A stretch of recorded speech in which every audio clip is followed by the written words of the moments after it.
In a realm where shadows dance with light, through the whispering woods at night, secrets echo through the air, meta mysteries everywhere.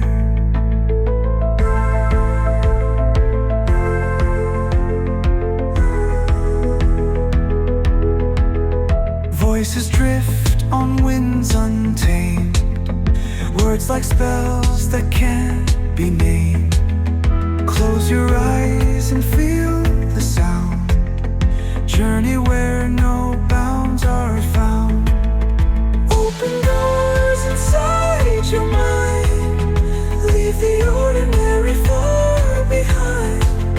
Colors swirl and stars align, in the meta mysteries you'll find. Welcome to Meta Mysteries, where you don't know what you don't know.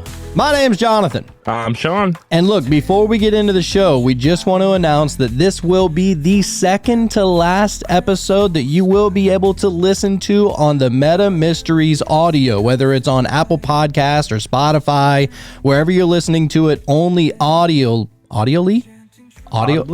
There we go. There you go. If you're listening to it, we are now moving over to the Cult of Conspiracy podcast, and we will be posting Monday and Friday over there.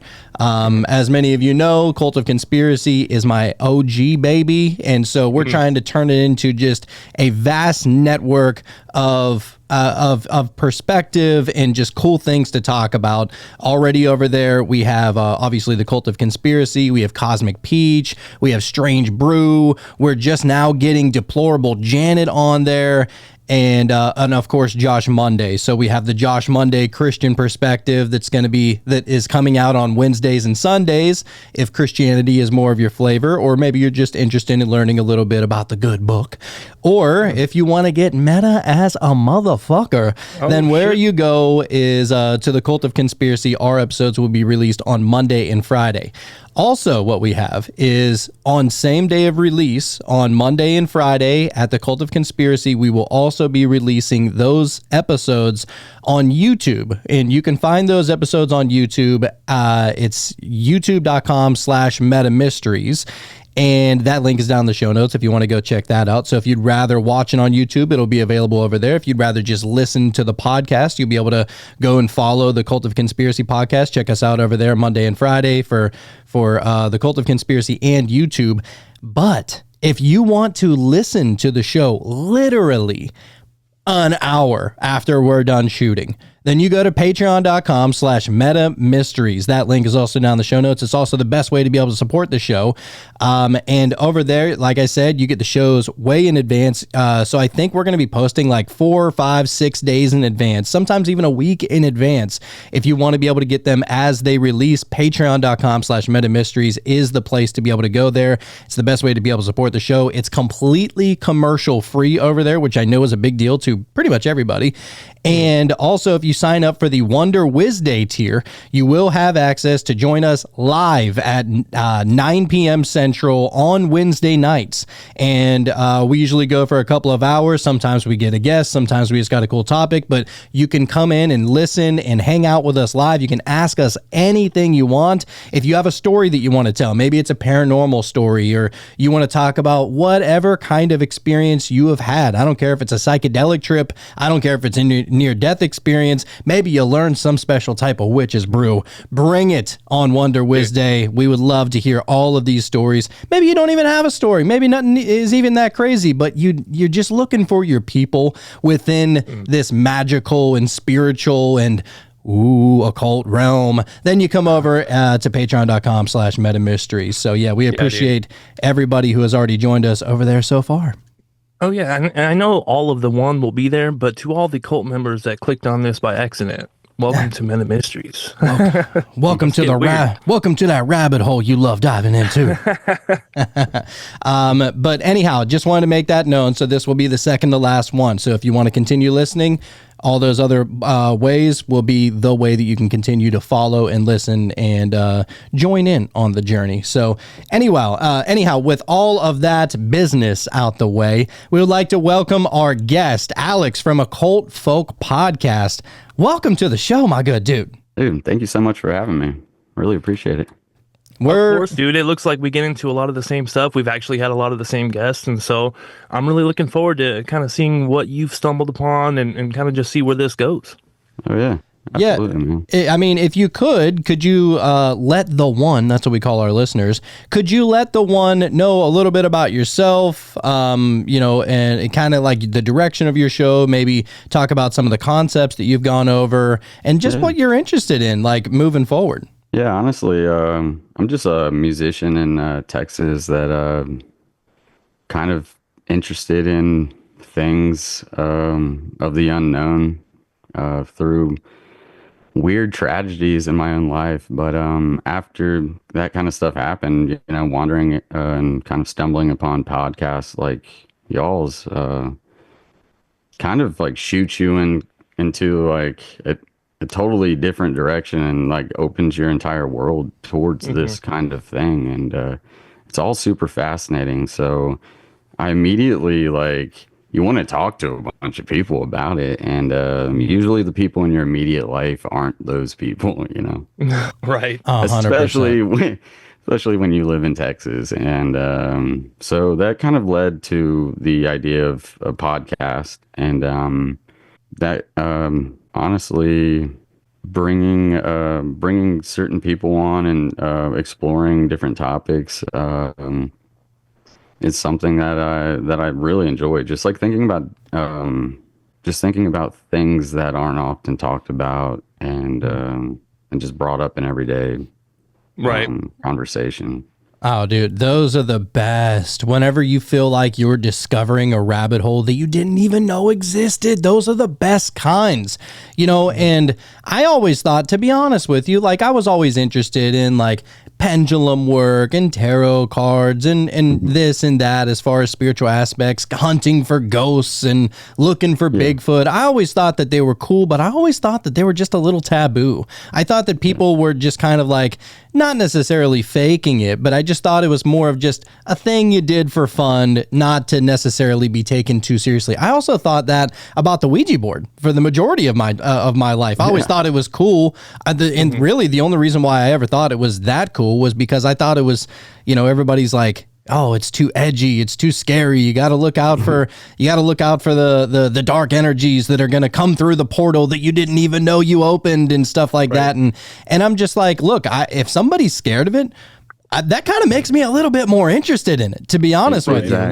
Like these types of things, we've had on so many great guests, from Lord Byron Jester to all the magicians, and we've had Cassandra Van Zandt on, who's an awesome psychic, and we do tarot readings just about every single show, and every single fucking time they're spot on every single time. So clearly not taboo. We're definitely not calling upon the Dark Lord. We're definitely not saying, Belial or whatever your demonic name is, please give me the magic so that we can incorporate all of that dark energy into these satanic cards. We're not saying any of that. What we're doing is that we're connecting with the unknown. We're connecting with the unseen and knowing that something has to be there, because how in the world are the tarot cards always spot on? How in the world do we see so many synchronicities? And how in the world have so many people, especially you think about the monks and the gurus and the yogis and stuff like that. They're able to learn these cities, which are basically magical powers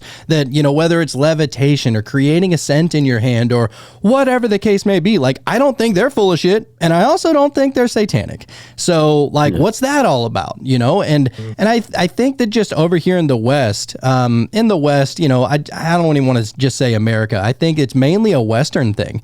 That are just, anytime you see something really spiritual, really supernatural, people are just so quick to call it evil. And I just don't understand that, because humans are doing this. To call these things satanic or evil whenever nobody's calling on anything hellish or anything like that, I think that is just ignorant, personally. Well, I think Exactly. it's, fear of the unknown, dude. I think that has a lot to do with it, man. And if you grow up your entire life believing in, anything other than what your book says is okay, then of course it's going to be super scary. You know what I mean? So of course you're going to call it demonic or what have you. But it's interesting you bring up ghosts, because I actually had a thought about that. Like, and I want your opinion on this. So, do you think, let's say there's a haunted house, right? And all of a sudden, like, for whatever reason, nobody remembers that that's a haunted house. Nobody in the town even knows about this house being haunted. Do you think it's still haunted after that? Like, if there's no memory of any entity being inside this place, do you think it just goes away? That's a good question. Damn, I really don't know, because Yeah. I think Because that I I feel think like- it's kind of double faceted. Like, maybe once you do know, then you're kind of on the lookout for it, and so then maybe you're a little bit more aware of the presence and the Right. energy and stuff like that. If you were going into a place that you didn't know was haunted, you might just think, "Oh, it's really cold in here for no reason," even though the thermostat Right. says it's Right. 71 or whatever. You know what I mean? Like, or Yeah. maybe something falls off the wall, and you're just like, "Oh, that's weird. Maybe it was just on a bad nail." So you wouldn't attribute it to necessarily something It being supernatural haunted. or I see something what you're saying. haunted, or you know what I So mean? then there would have to be some type of outside source that, I guess, that wouldn't work then. Yeah, that's true. Maybe. I mean, who knows? I'm sure that there are a lot of like intuitive people out there that would be able to tune into that. You know what I'm saying? Like, like especially like psychics and magicians and witches and stuff like that. Like, if you're really attuned to, your surroundings and understanding your level of awareness and comparing it to the energy that is around you, then I think that you might be able to call a spade a spade. But I think Right. to the unknown eye and the untrained ear and the corroded pineal gland, you would just call it a coincidence. Right. Yeah, the Yeah. paranormal stuff is kind of crazy to me. I've never really looked into it or kind of involved myself in it too much, but I recently had a guest on just I believe yesterday. We were talking about ancient giants, and he just released a book about kind of looking around some of these burial sites and the paranormal activity that happens around them. And as he brought it up, this has never happened. I only have 15 episodes out right now, but the audio kind of glitches out. And when I ask one question, my voice sounds demonic, like as fuck. Dude. It's like, dude, something glitches out and it's like super deep. And just like, yeah, I was like, what the fuck was that? And I was kind of afraid when I was going back and doing the editing that it was for the entire episode. I was like, oh shit, hopefully this doesn't ruin everything. But it was just that one question. Dude, about weird. the paranormal activity. It's Right. so It's like, fucking you weird. shouldn't be asking these questions. Yeah, I didn't even mention it before the show or anything when I put it out, just so people can hear it and think of whatever they will. I don't Right. But I was like, holy shit, what was that? We've experienced something along those lines a couple of times. As a matter of fact, the Anastasia seeds, if you ever get a chance to look into that, basically it was one of the coolest episodes we've ever looked into. And it has a lot to do with incorporating your DNA into seeds and letting the tree grow. And then you eat the fruit, and that fruit or whatever it is said to give you everything that your body lacks. And At we the ended very up, least, it would be quantumly entangled to you. Holy somehow, yeah. And it all had to do with like this guy that got lost in the woods somewhere over in Russia and then stumbled across Anastasia, which was somebody that had been, I guess, missing for a long time. And she became like some kind of witch spirit or something along those lines. But anyway, it was really cool. It's a really fascinating concept, and I would love to try it for myself one day. But towards the end of that episode, we ended up getting the perfect tarot card that like perfectly aligned with the entire episode, and it couldn't have been more perfect. And it was all just happenstance or even coincidence. And as a matter of fact, that was the very first time that we were blown out of our seats, as synchronistic as the tarot card was with the episode. And it just so happened to be some of the most terrible audio we've ever put out. Oh yeah. Oh, because that was the first time that we recorded actually in the same room, and so we had audio issues with that as well.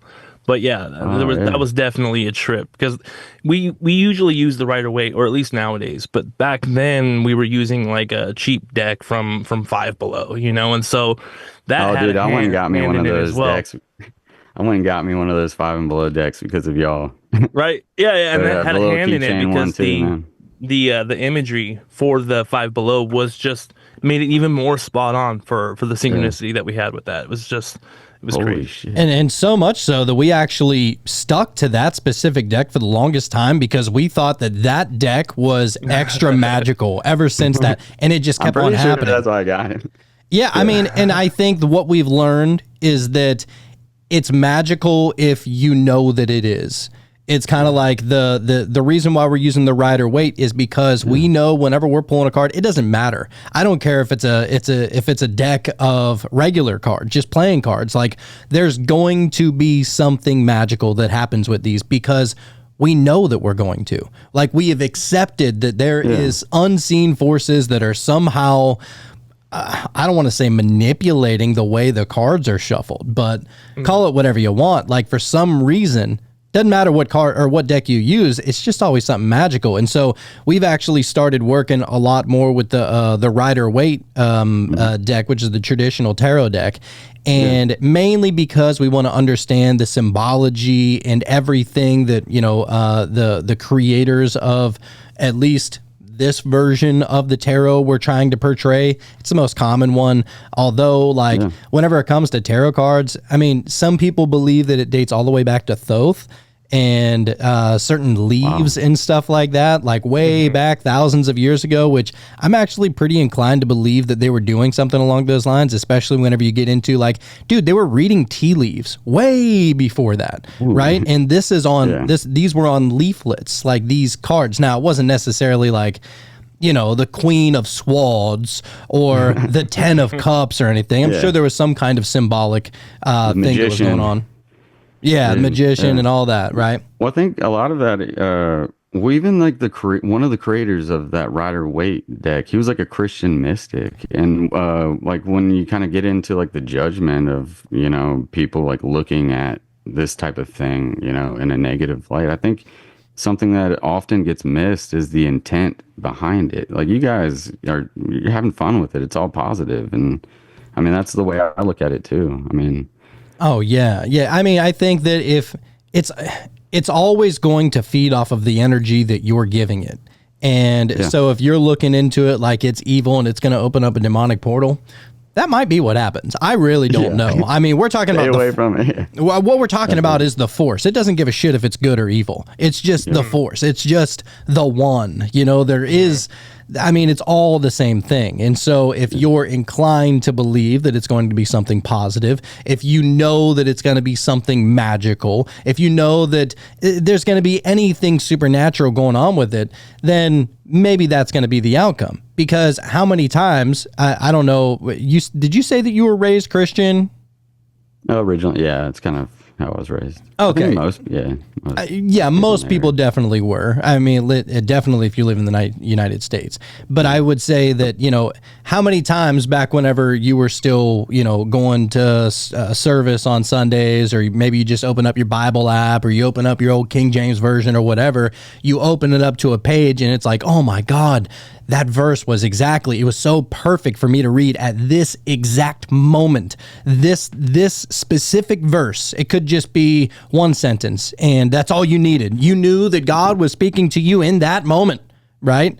And the same goes if you would open up the book a year from that date, that message wouldn't hit you the same way in the current as it would in the past. And so I think that the messages, I think they're always going to change in some kind of way. If you're going to use them as some kind of divine message from God or from Jesus or angels or whatever, you know, I think that it's all about where you are in that moment that is the most important, you know, like how you're receiving that message. But I don't know, maybe that's just my esoteric understanding. I like to look at all that shit esoterically. I don't care if any of it happened physically. I don't care if any of it actually happened. I mean, Jesus, maybe he existed, maybe he didn't. I don't really care. You know why? Because the message got through. You know what I'm saying? Like, that's the most important part. I don't care if you put a wig on and plucked a couple of beard hairs from some hobo, as if he's spitting facts, I'm going to probably listen. You know what I'm saying? Right. I don't know. That's just my way of looking at it. Just the esoteric. I feel like going off of what Danny Goller said, I finally listened to that episode where you guys had him on the cult, and he was talking about how we all have our own sandbox, you know, and within that sandbox is your own reality. And so if you truly believe in anything, really, I mean, in that sandbox, it's going to work out for you. You know, if you believe that you're going to be unsuccessful, then you're right. You know what I'm saying? That's just how it works. Oh yeah, dude. You know, I just saw this clip, and I never watched this show before, but I saw this clip, and I'm like, I need to watch it. It's called. You ever heard of the show called Westworld? Yeah, I think it's so. Yeah, it's like a HBO or something like that kind of show.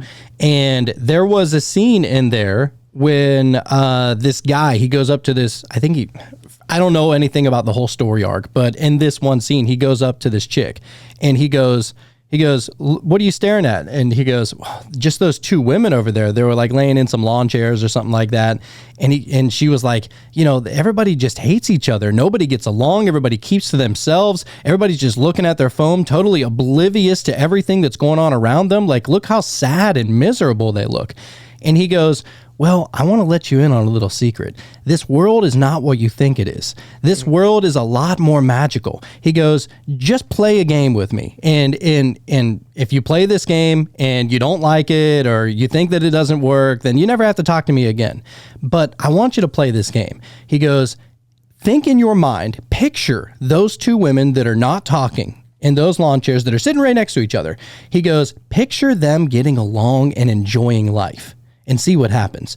The woman, you know, she closed her eyes, she waits a moment, she opens her eyes back up, and she's like, this is stupid. What are we doing? And the guy goes, wait a second, just give it a couple of seconds. And the next thing you know, these two women just start talking, and they're getting along, and they put their phones down, and they look like they're having the time of their life. And he goes, and she's like, well, no, that's just a coincidence. That could have just happened. You know, that's no big, that's not really anything special. He goes, okay, you want to test it? Close your eyes and imagine that they hate each other. Imagine that they are miserable and they hate their lives and everything that is going on in their lives is absolutely the worst possible thing. And she goes, oh, okay, I'll try it, whatever. And so she closed her eyes. One of them stands up, yells at the next one, and walks away, right? And she's like, what is going on? And he goes, this reality is not what you thought it is. Basically, how you're feeling on the inside is how your reality is going to be portrayed. And he goes, you don't know this, but you are God. And he just walks away. And it was like fucking, I was like, I need to watch this show ASAP. So dropped it on her. I think it's been out for a little while, and I've heard a lot of people talking about it, but I saw that one clip. I was like, sold me. I'm in. Let's go. I'll have to check it out. All right. I'm sold as well. But like, what a positive message that is. I mean, if you just, whenever they say that literally every moment that you live in is the present moment because it's a gift, it's called the present because it's a gift.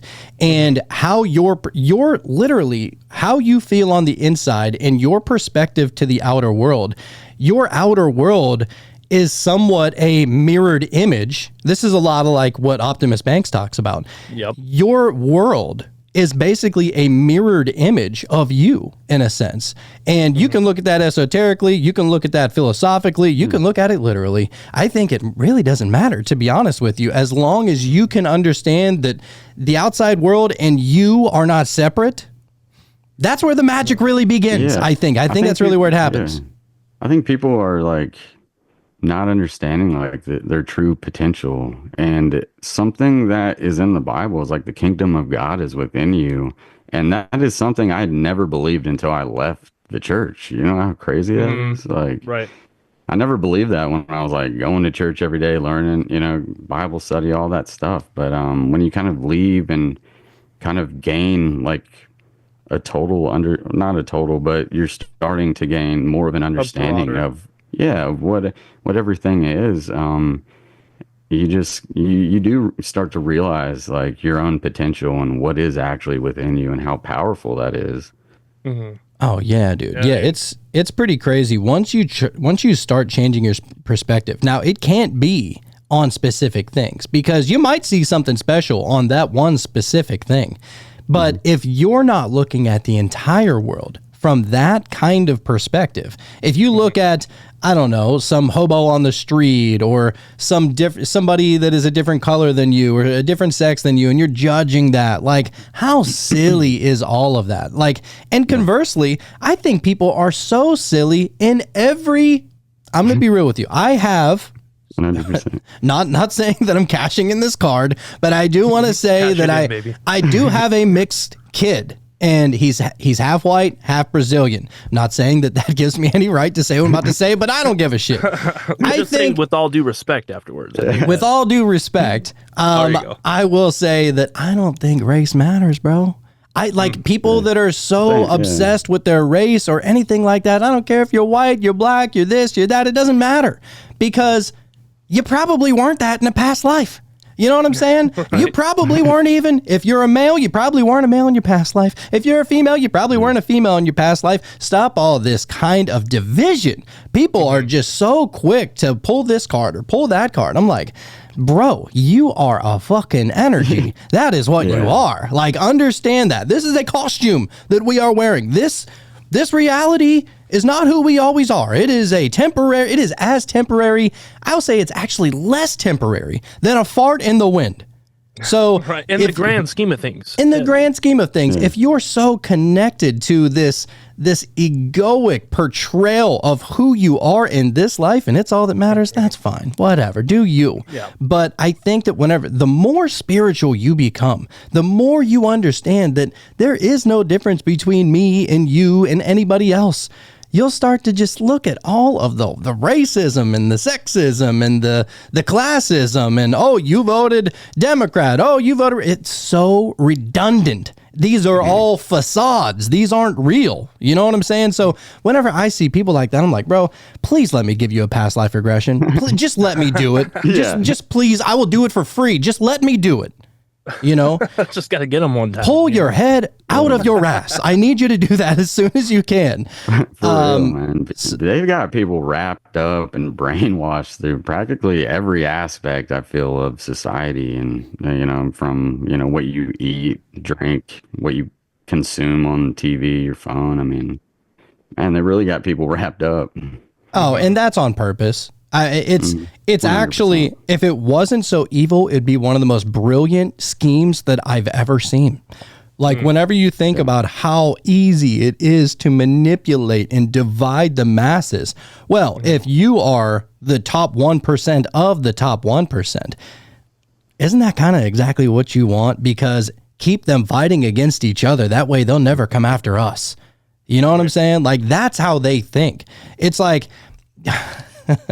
It's funny, but it's kind of a messed up thing. But back whenever I was in high school, we used to have, I played football in high school, and we would go in the locker room and everybody had their own locker, and there was like walls, like rows of lockers. And, you know, so you can actually get up on top of a row and peek over the other side if you wanted to. So we had this one jokester on the team, and his name was Chance. I'm not going to give out his last name, but his name was Chance. And he was kind of like that rich kid in school. Everybody liked him, but everybody knew that like he was some kind of trust fund kid, right? And so every so often he would like tease people, and he would get at the top of the locker and throw a $10 bill and just watch them fight over it. You know what I'm saying? Just watch people fight over it. And he would just be cackling and laughing and dying. You idiots. It's just $10. What are you're going to risk your life for this $10? But people didn't see it that way. They saw, oh my God, I can actually get something really good at lunch today. You know what I'm saying? Or I can stop and get some Raising Cane's on the way home today if I just get this $10 bill. Fight, dude. I'd have been just so quick. You know what I mean? Yeah, all so quick. In and out with that. Yeah. But it was a very simple, like I always just remember it because it is the simplest way to get the mind off of the top 1% in this scenario, to get the mind off of the rich and powerful, and to pit the lower classes and the minorities and the this and the they and the them and all that against each other. As long as you give them some scraps, they're going to be fighting. They're not worried about the person who has the whole buffet, you know? Yep. 100%. It's just crazy. And so anyway, I like to bring up all these kinds of things because, you know, it's very important to understand who was manipulating what. Now, I've been doing a conspiracy show for coming up on 5 years now, and you see it all over the place in politics. You see it all over the place in history. You see it all over the place and on TV everywhere. That is all mass manipulation. It is all just like, it's like somebody just went around and lit the entire world and just like soaked it in lighter fluid. And every so often they drop a little match here and a little match there and a little match here and a little match there. And everybody just goes up in flames with, oh my God, I can't believe this. How dare you? I mean, what you used to consider your neighbor is now your enemy, for fuck's sake. Yep. You know what I'm saying? They're buying it. And they're buying it. Usually over like the dumbest issues too. Like, the simplest fruit, man. Yeah. Well, I mean, give them bread and circus, as they say, right? That's exactly. It, yeah. It's funny. I actually just watched that movie for the first time like a month and a half ago. Gladiator, like the first one. I don't know why it took me so long, dude, but I watched it and I was like, what took me so long? This movie was great, dude. Bro. Yeah. And then I was starting to think of like, you know, all the things that we've been kind of understanding. And then, of course, with me listening to your conspiracy show for so long after a while, and man, I was just starting to look at this reality and I was like, holy shit, it's happening on such a larger scale than I even thought, you know? Oh, dude, every level of it is like that. It's all entertainment. And then what they do is that they throw in little pieces inside of that entertainment, tiny truths or tiny little divides or tiny this, tiny that. Because the thing is, and this is why I said, if it wasn't so evil, it would be genius.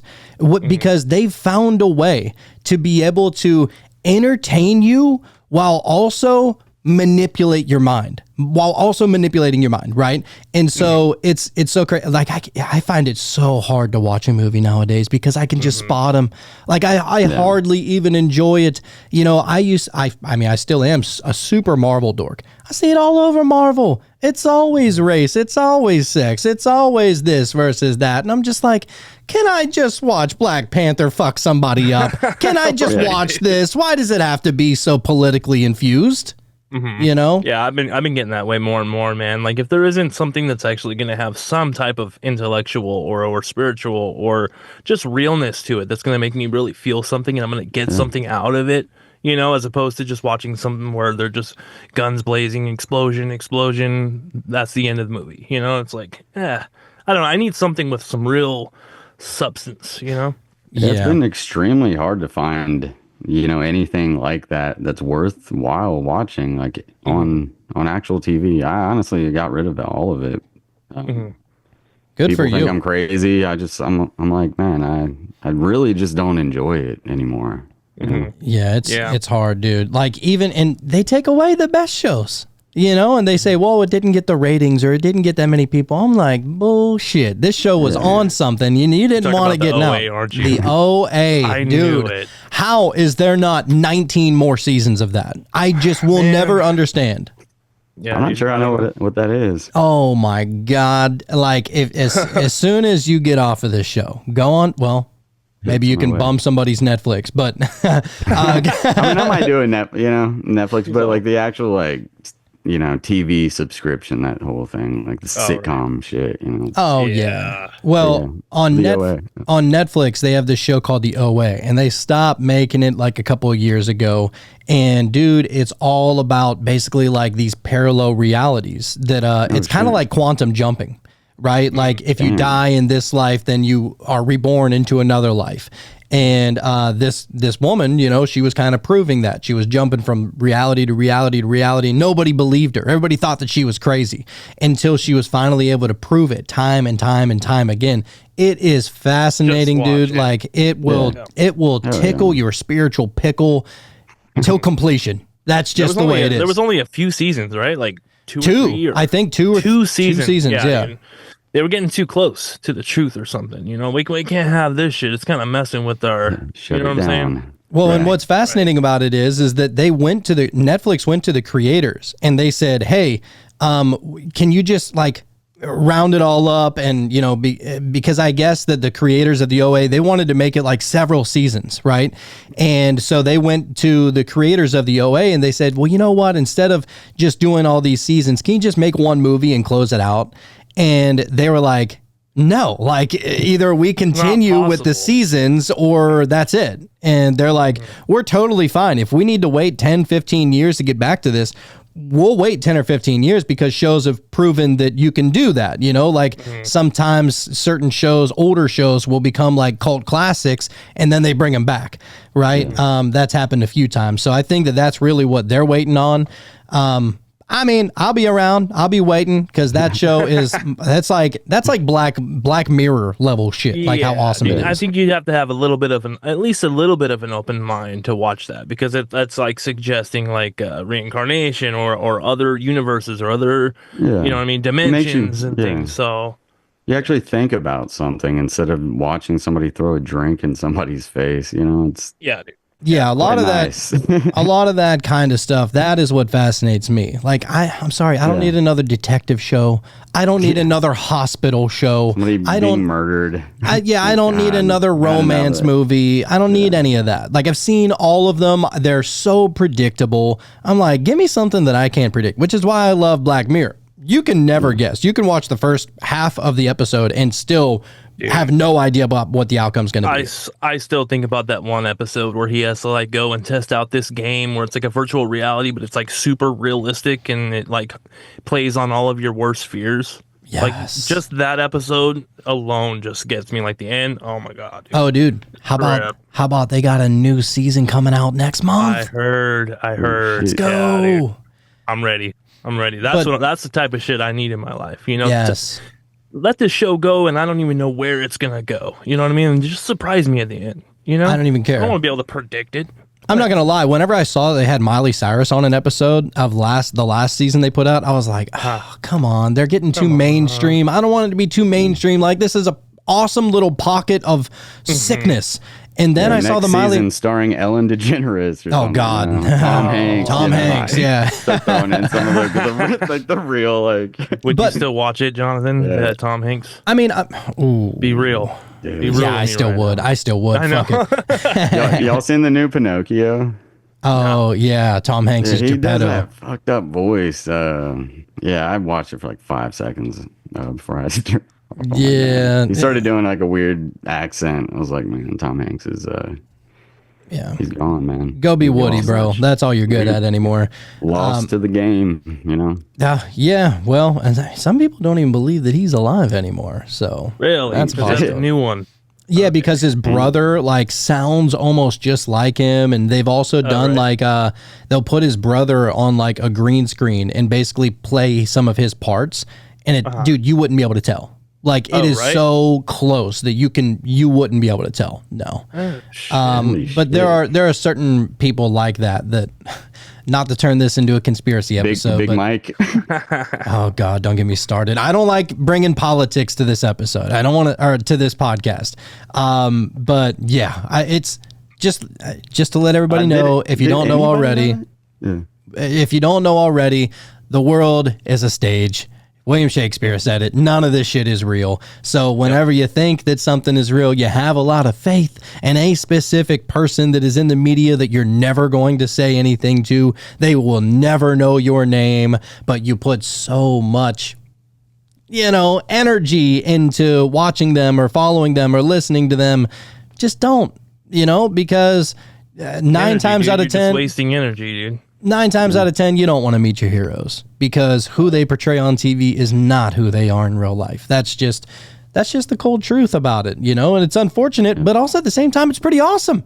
Now you don't give your energy away. Now you know that you can put your energy into things that actually matter, whether it's your work or your family or whatever the case may be. Maybe it's just a hobby. Put all your energy into that because I promise you're going to get way more out of that than you would following Tom Hanks on his Hollywood journey.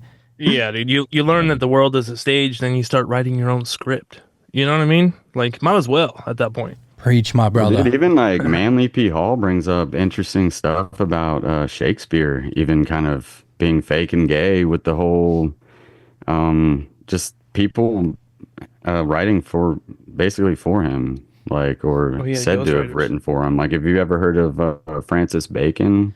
Oh yeah. That's who, yeah, Manly P. Hall mentions it kind of briefly in the Secret Teachings of All Ages, but he brings up like Shakespeare left behind like maybe three examples of his handwriting, and all of them were signatures on a will that were all different. So Wow. there's a lot of things that kind of go behind the whole Shakespeare thing. And like apparently he was like illiterate growing up. He didn't really have the proper schooling to know the languages and the cultures that he was writing about. His kids were apparently illiterate. There's man there, and kind of Manly P. Hall like opened that whole door. But getting into that, man, like the whole world is a stage even, and that type of like the Shakespearean stuff being taught in colleges and potentially him not even writing it is very, very crazy. Dude, it's all that's what I'm trying to say. Like, I don't think that the majority of what we learned as far as history or, media, any of that kind of stuff, I don't think that any of it is what we actually think it is. So, like, whenever you're bringing up William Shakespeare, and I think, to be honest, I think that was just a title. Like, that makes the most amount of sense. And the same thing goes for Hermes Trismegistus. It was probably just a title. The same thing goes for, so many like spiritual teachers, or because there have definitely been titles. The same thing with like Jesus Christ wasn't his name. Yeah. You know what I'm saying? Christ is a title. And the same thing for like even the word Elohim. There's never been one Elohim. Like, it's probably like an infinite number of Elohim, or like definitely more than one. And so I don't know, it's just, this is why it's so fascinating, why we always try and preach that you got to do a little bit of your own research whenever it comes to this, because if you're just looking into history books, or you're just trying to learn from the people who have been deluding the minds of the curious since the beginning, then what you're going to get is just a brainwashed citizen. And you're going to get somebody who doesn't question this reality at all. See, and I actually came upon a lot of this spiritual stuff looking into conspiracies. What I found is that every time that I saw a conspiracy, I was like, oh my God, my reality just changed. I didn't know that. Oh my God, my reality just changed. Holy shit, I cannot believe, wait, 9/11? That wasn't by Muslim? Like, what? It was done by us probably, like, and all these things, like, I don't know how much it takes for the regular person out there. But what I realized is that by discovering this reality was not what I thought it was, it made it so much better. Like 100%, hands down. I so much more love this reality now than I did 5 years ago, without question. Yeah.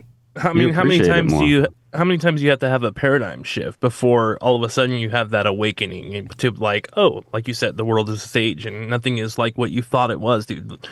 I mean, like you said, all of the different things, the conspiracies, the whatever it is, then you go, oh shit, like my world is totally different from what I thought it was. And so then there must be more. There must be more information out there on something that I thought was real or a certain way, and it's probably not. And it's just like, well, shit. Yeah. What do you do? What do you do at that point? I mean, how many cracks in the windshield do you need before you replace the windshield? Yeah, exactly. Dude. You know what I mean? Think my windshield's been replaced. If I'm being completely honest, this is a whole new windshield. Whole new windshield, dude. For sure, dude. I would say actually fuck the windshield. I'll just take the wind in the face from now on. Just goggles and shit. Just go for broke, dude. We're there. Moco's coming out, dude. Oh God, I love this kind of stuff. So, anyway, Alex, I want to get to know you a little bit more, bro. Are you? So I know that you've had some very fascinating people on the show. A couple of them that we've had also. When just talking about Paul Wilde and oh my God, just amazing. And what was it? Ronnie Pontiac also. Dude, yeah, Ronnie Pontiac's an absolute legend, man. Legendary, this guy. Like, I'm so happy that first of all, this guy's even alive, and secondly, that we were able to talk to him. You know what I mean? Like, no holy shit. sense. Makes no sense. I mean, just so Seriously, fascinating. That guy, he just gives you like such good energy from the start, man. I've had a ton of guests on about like 15 so far, and some of them come on like I don't think they exactly know what's about to happen. I don't know if they're like afraid of an "I got you" moment or something, but I'm just trying to learn, man. But he's somebody that just comes on and just gives you exactly what you want, and that's just good energy and answering everything that you ask. I mean, just an absolute abundance of information this guy Yeah. has. And Have you guys had on David Rankin? I was actually going to ask you about him because I saw Dude. that you had an episode with him. He's a magician and esoteric researcher. He wrote like a magic book or something like that too. I know a little bit about him. Yeah, I don't know how I like came across his stuff, but I really just reached out, and he was kind enough to come on. But man, he's like an actual magician apparently who does like Solomonic magic. I don't know if you guys have looked into that at all, but it's freaking crazy. It's like conjuration type magic, like you're conjuring angels, demons, another entity out of like fire or a crystal, and you're kind of like scrying. And he does a lot of the work by like the conjuration and the scrying himself, but something like he has like maybe 35 books on all of this. But something really cool that he does, he has books that are basically even like his last couple of kind of beginner type of step-by-step processes to actually do this type of magic, and it's fascinating. But yeah, he's got a really cool story. He like stumbled into like a kind of secret magic society in London when he was like a teenager, and he kind of learned it all the right way from an early age. That's why he respects it so much. And now he kind of is a part of a group that like helps translate some of these grimoires from like the 12th and 13th century, like in Spain. They're like in Aramaic or other languages that they're translating to English, which I mean is another kind of fascinating thing about like religion when you like look into it, is how many times those texts were translated and by who, and like do you trust every single time that they're translated correctly, like not being changed, everything was being set up like. So there's a lot that you kind of have to like take into consideration with all that. But yeah, David Rankin is a super interesting guy. You guys should definitely talk to. Dude, I would love that. As many magicians as we possibly can. We've had El the Alchemist and Lord Byron Jester and J.S. Garrett, just to name a few, who have come on and, maybe they're into a little bit of blood ritual. Maybe they want to call on the demons of the Goetia. Well, if you listen to them, they also call upon entities of the light. They also like to call upon angels and stuff like that. And I think that that's where a lot of people may misconstrue it. They'll look at it and they'll say, oh my God, this guy's calling on demons. Clearly he is satanic. And I think that there's another way of looking at this. If you don't look through the religious lens and you just look at it for what it is, like, how is it that somebody can work with demons and then also work with angels? How is that possible? And it works both ways. Exactly. Yeah. And how are they able to do it? Like, are you saying that they're not doing it? Or are you saying that they're kind of making it up? Well, how are they getting results both ways? Like, where is that actually coming from? And I already know exactly what the naysayer is going to say. Well, that's just a demon that is shrouding himself as an angel. I can't tell you how many times I hear some of the wildest excuses, and it just blows my mind. I'm like, bro, you ever think that maybe the world's just a little bit more wild than you thought it was? Yeah, a little different, right, dude. Yeah, just a little different than what you think it was. I mean, have you guys heard of like John Dee, obviously, and Edward Kelly, like that kind of whole session where they're like scrying with either angels or demons? It's hard to tell, but they kind of give them that Enochian language, which either way, whether it was an angel or a demon, they received like a type of language that was said to be pretty intricate and insane for that time. So either one of them was an absolute genius and just came up with it on their own, or they were actually given this type of thing. Like, but there is kind of like a historic account of this Solomonic magic, which, I mean, Solomonic magic, it comes from King Solomon, which there's accounts of him in the Bible and also the Quran. I'm sure there's accounts of him in other books as well. But even with, the difference between the Bible and the Quran, like the Bible says he just got a bunch of people and built a bunch of temples. But the Quran literally says that he summons like these like demons to build this architecture for him. So it's pretty different, two different accounts completely, between books. Like the Bible has a ton of magical stuff in it, like depending on how you look at it. Yep. But at the same time, they try to shut down like all of that, through the church. It's very crazy, man. Yeah. Oh, dude, there's absolutely something like mystical going on with a lot of that Solomonic magic. Like, if you think about it, King Solomon was somebody that like God really trusted, at least for a portion of time. I mean, he created the temple in Jerusalem, and that temple in Jerusalem, which housed the Ark of the Covenant, and a bunch of other things. Like the Ark of the Covenant was said to be literally God encompassed in a box, which I find kind of funny, but also at the same time, like, well, maybe this kind of gives everybody a little bit of a different understanding as to what God is, like, is God some kind of mystical incantation that you can house in a box? I don't know. Like, I still don't know what I believe about the Ark of the Covenant. I'm not going to even lie. But I do believe that there have been many, many, many mystical items that have been created. Think about the Emerald Tablets, or the Spear of Destiny that was said to stab Jesus whenever he was on the cross, or was it before he got on the cross, or while he was on the cross and water came out? That whole thing, and like many of other different kind of elements that are very mystical in their power. Now, I don't know if they're real, or maybe it's just some kind of tall tale. I don't really even think it matters, to be honest with you. But like, for somebody to say that, like, all right, well, here's your boy Solomon, literally one of God's favorites, and then he goes crazy and he has a bunch of whores and all this kind of stuff, and I guess he let his whores like talk him into doing these devilish things, which I just think that it's hilarious. And that's not my words. Whores will talk you into doing devilish things, by the way. Oh, they be like that, but we be like that too. We be like, you can't even lie. We do that same shit to the women. Yep. Probably even worse, to be honest with you. I mean, yeah, true. From my perspective anyway.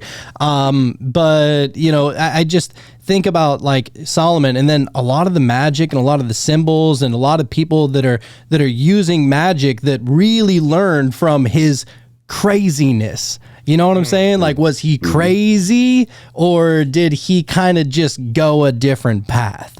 And that's really what I like looking into, because for somebody who is so revered for such a long time, and for him to just go crazy out of nowhere, I'm like, all right, well, like, what were those things that made him crazy? I want to see, and then you start looking into the seals, and you start looking into the certain weird incantations and some of the language that he was using and stuff like that. And correct me if I'm wrong, I'm pretty sure the demons of the Goetia come from that too, right? Like the certain demons of the Goetia and the certain angels and stuff like that too, right? I don't want to say indefinitely, because I could possibly be wrong, but probably I believe so. We're just gonna have to do an episode on it, dude. I know we've discussed it, dude. I mean, it's gonna have to happen. It's really cool to look into, man, because of how many accounts there are of it, and throughout history, like different eras of people practicing it, including today, and they're still like translating stuff to kind of help you do that. It's another guy to look into is Dr. Stephen Skinner. Him and David Rankin kind of do that also. Like, they kind of feed off of each other. They have like this little community who was explaining that kind of authors kind of bounce off these ideas with each other, and different magicians that are doing this. But yeah, it's fascinating. Oh yeah, dude. Oh, you know what? I just looked it up. The demons of the Goetia and the angels and stuff like that, it comes from the lesser key of Solomon, which is Solomonic magic. And that was actually written by Lemegeton Clavicula Salomonis, which is an anonymous authored grimoire compiled in the 17th century. So, but it is attributed to King Solomon. So, so it wasn't written by Solomon, but I guess it's pulling from some of Solomon's works. Yeah, and I mean, there were like kings that were like obsessed with him, like would design like just everything based off of King Solomon. So there, I mean, historically, there's something there that's kind of like not being, exactly told the truth on. That's why it's important to look into like all accounts instead of just like the Bible or just the Quran or, just what Uncle Mike says or whatever.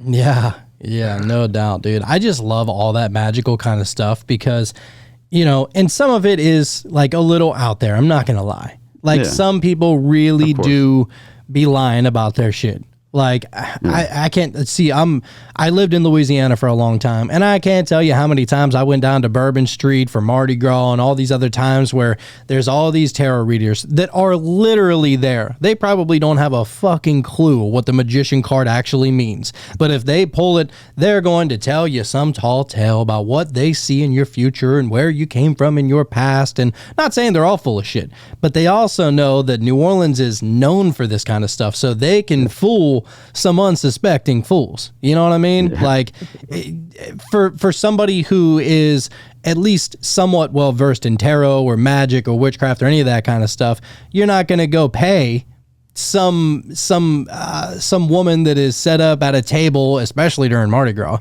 $50 to give you a 3-card read. Like you're just not going to do it because more than likely statistically she's full of shit. Or he's full of shit, or whoever. And so you are going to have like people out there that definitely just take advantage. And there are like fake magicians and fake witches and, fakes, definitely fake psychics. There's no question about that. But this is where it always gets me too, is that you'll have people say, well, yeah, psychics, I don't believe in a lot of that. 99% of them are fake. I'm like, okay. You left open 1%. Where's that coming from? Yep. You know what I'm saying? Like a little belief. So you're saying there's a chance. Yeah, exactly. I'm like, all right, so 1%. I mean, if you think about it, if there are, think about, I don't know, 10. Let's just say 1,000. If there are 1,000 psychics out there, and 1% of them is true, what is that? 10 people, and or is that? Yeah. Yeah, because 100 would be 10%. So, so if there are 10 psychics out there that are actually on some shit, I'd believe it. Like, there's plenty of psychics. Dude, I grew up, my mom was always watching Sylvia Browne on Maury. You know what I'm saying? Like, that was my shit growing up. I'd be like, all right, I don't care about watching Maury, but Sylvia Browne's on there, I'm paying attention, Was something about just, for some reason, or maybe that was Miss Cleo, because I can like imagine her like smoking a cigarette while doing her readings for some reason. I don't know why. Oh, yeah. Miss Cleo was definitely full of shit. Like, that was a woman that got away with it for a long time. And, Call me now.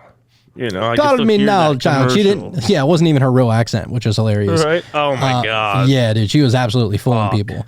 But that just goes to show how easy it is to manipulate, people who don't know. And this is why we always try and say, just look into a lot of this stuff before you start believing what random people are saying. So, I mean, I'm not trying to talk shit on anybody. Your path is your path. Some people want to find out their own way. There's nothing wrong with that at all.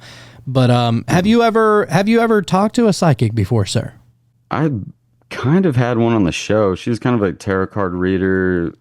I don't know if she considered herself a psychic. She was just she did like a little bit of numerology and was able to tell like not specific, but could tell when like major things happened at different ages of my life. And she was actually right about it, which is kind of crazy. And she knew nothing about me. So really, yeah, just like taking my birthday and kind of working through that. I don't know how exactly how she did it, but she just needed the numbers. And she's like, something huge happened when you were 30. I was like, I lost my brother and my best friend, and right. So it was like, damn.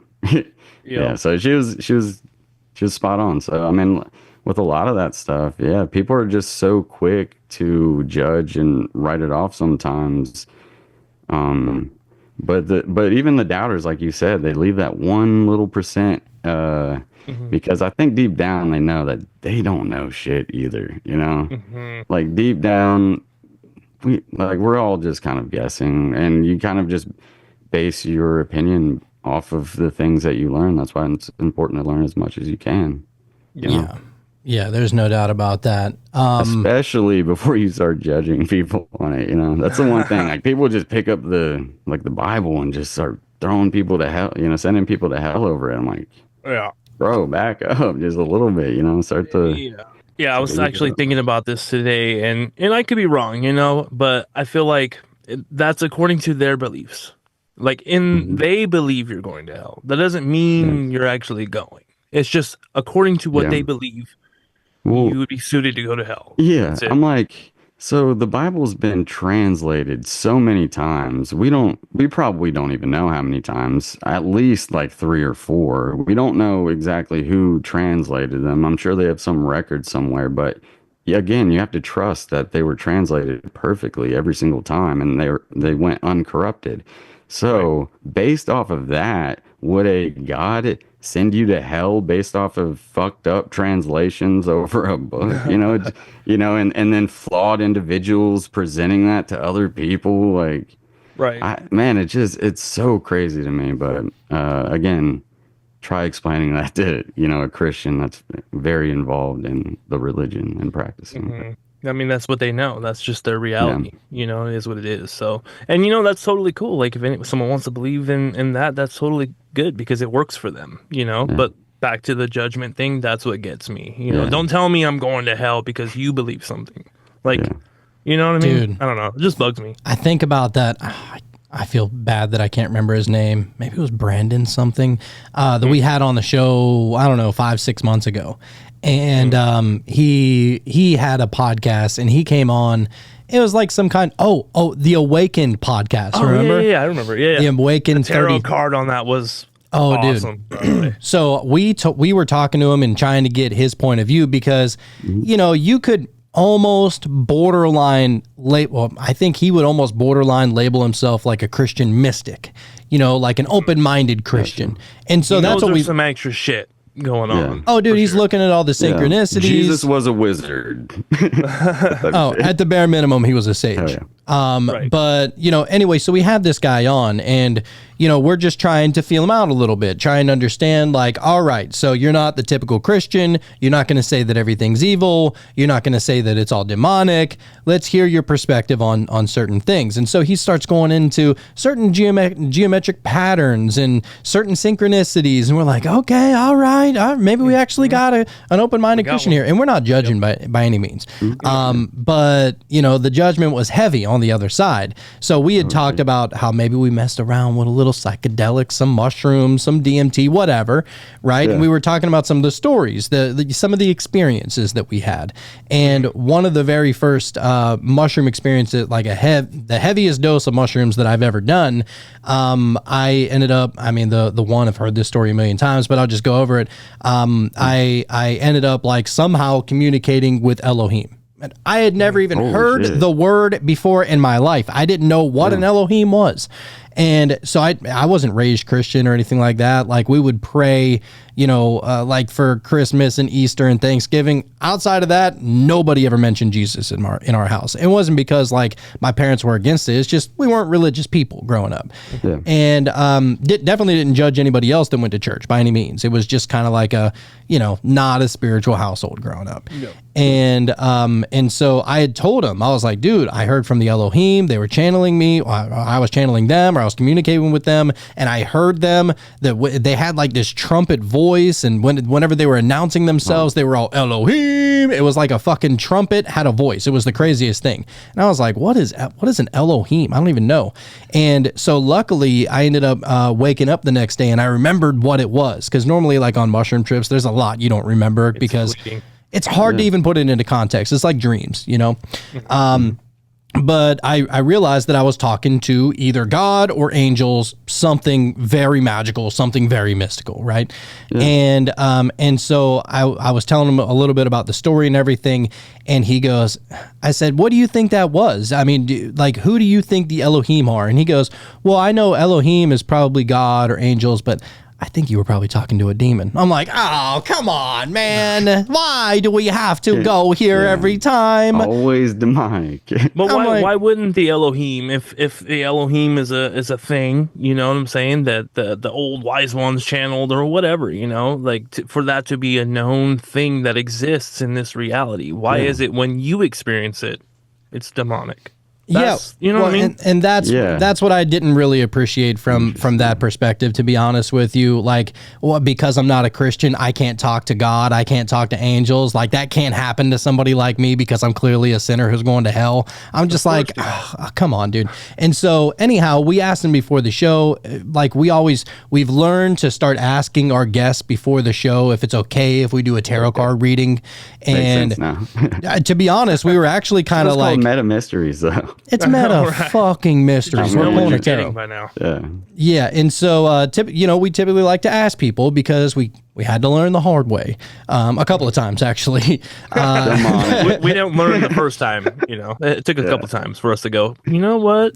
Maybe we should start. Yeah, so maybe we'll just ask, right? And so we asked him, and he was like, no, I'm just not comfortable with that. I look at that as demonic. Okay, whatever. So we didn't do anyway. Well, we waited until he was off the show, and we said bye to him, and then we ended up doing the tarot reading afterward, just out of respect for him. And, dude, we pulled the card. It was the Judgment card. Oh, shit. On the show that he was on, it was the Judgment card. We were like, whoa. And if I'm not mistaken, doesn't that, like, have a trumpet within the imagery yes, of that? it does. I'm not sure. And we were just God, we were talking about that, dude. Like, yeah. Dude, they deliver. That's what I'm saying. Every time, like, I've gotten a reading also, like... Man, it's usually just so fucking spot on for like what you're going through in life. Like it's all like also like the interpretation and stuff is super interesting as well.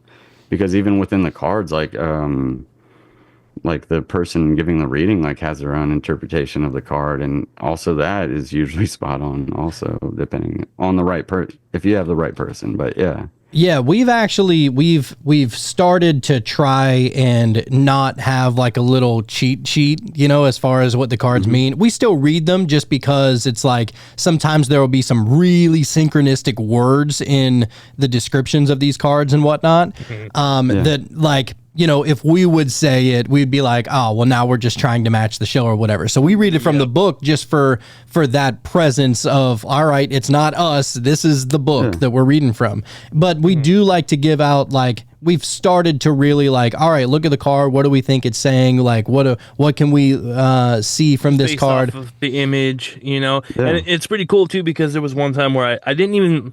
I pulled the card. I told Jonathan what card I had, and then only after he told me what it meant, I was looking at the imagery of it, and it was just so spot on. I think we did like the animal spirits or one of those, like tapping into. Oh, it was the like astrology of like animals and different things, and within the card, it was actually like somebody petting a dog, and the little kid was petting a dog. It was like 2 dogs in it or something like that. It was like, what the fuck, dude? What's going on here? Yeah, like pet magic and people that can communicate with animals. And dude, I mean, just the symbolism around all the different animals, like it's pretty wild. And so I think like the Elohim, like that you brought up, like the trumpets, how, like, what about that story or that instance that you brought up is at all negative or demonic? Because I was channeling. And I was also under the influence of the satanic mushroom. Right. He opened himself up. Did it come from Earth, though? Did it come from Earth? Came from Earth. Came from cow shit, which God knew to put 2 stomachs in. Just throwing that out there. Yeah. You know, wasn't a coincidence. He knew that animal needed 2 stomachs, you know? Well, originally what kind of got me into all of this, dude, and I explained this, like y'all's first ever live episode, I joined the Patreon. It might not have been the first, but I definitely listened to the first. It might have been the second one.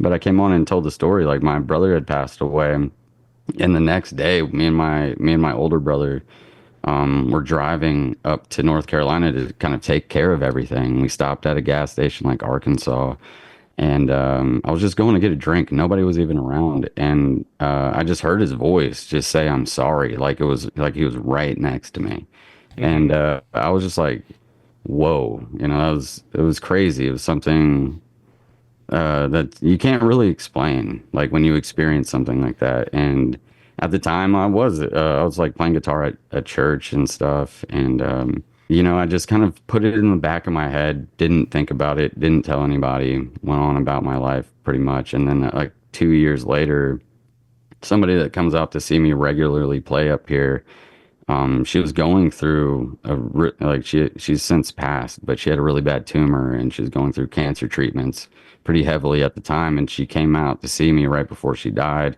her and her twin sister, and they asked to speak with me, and I said, sure. And she just said, hey, during one of these treatments, I had a dream and I saw your brother. He came to me and told me to tell you that he's sorry. And I was like, holy shit, and chills. And this was 2 years apart. And I hadn't thought about that moment in the gas station, like at all. Like, I mean, my brother's on my mind every day, but that's something that I was like, okay, it could have just been something crazy. You're skitzing out or. But then like the same message, like, multiple years apart like that, it's just wild and kind of, you can't really explain it. Mm-hmm. Well, I hate to tell you, Alex, but that was probably a demon, bro. Exactly. That's what I was about to say. Was that demonic, bro? A demon came to me in a dream. It's kind of, it's crazy, but that honestly, that one instance, the Bible doesn't explain that, the Bible can't explain that. So, well, and as a matter of fact, the Bible will tell you not to speak to the dead. Let the dead be dead, and it's like, well, what if they reach out to me? What do you do about that? What do you just not supposed to say anything back or? But honestly, something that I have since, like, it's all about learning and to understand, like, what the hell this all comes from. And, like, through, like, certain meditations, like, I feel like maybe I was able to receive that message when I was, like, in the, like, gas station, because I was just, after he passed away, I just, like, felt like I gave up on life. My entire body was numb. Like, I just felt like I was kind of just floating, like, that entire like week in a way. So maybe like, I don't, how you, like when you meditate your body, you're able to send your mind somewhere, able to kind of do these like astral type projection things. But maybe, I don't know, maybe my body was in a type of like state where it was able to receive that. It's just something I thought about. Well, they say it's actually after that. Usually whenever stuff like that happens, that you're kind of like traumatized, like in that traumatized state is whenever you're kind of not living in the same reality that you were before. So it kind of breaks down that wall and it allows things like that to happen. Because let's just say, for example, somebody else close to you that had died, right? And maybe it was a friend from high school or a cousin or something like that. And maybe it bothered you. Maybe you even shed a tear, but it didn't necessarily make you distraught. It wasn't exactly traumatizing. It didn't like send shockwaves throughout every single facet of your life like your brother would. Maybe you wouldn't be in that state of mind or in that state of vibration to even be open to having that, person trying to speak to you. But because there was that trauma involved of somebody being so close to you, your brother, for God's sake, right? That would definitely send some kind of ripples through your life. Now you're looking around, you're like, oh my God, this place is a lot more dark. It's a lot more gloomy. My heart is broken. And for some reason, that's what you hear is the people that have traumatic experiences, typically it breaks down that veil a little bit. It absolutely is some kind of quake to your reality that it somehow opens a door. And I think that the reason is because for the most part, every day that you wake up and you go to work, you brush your teeth, whatever, you go throughout your regular daily process, you're not thinking about this kind of stuff. You're looking at reality as if it's reality, and it's always been this way.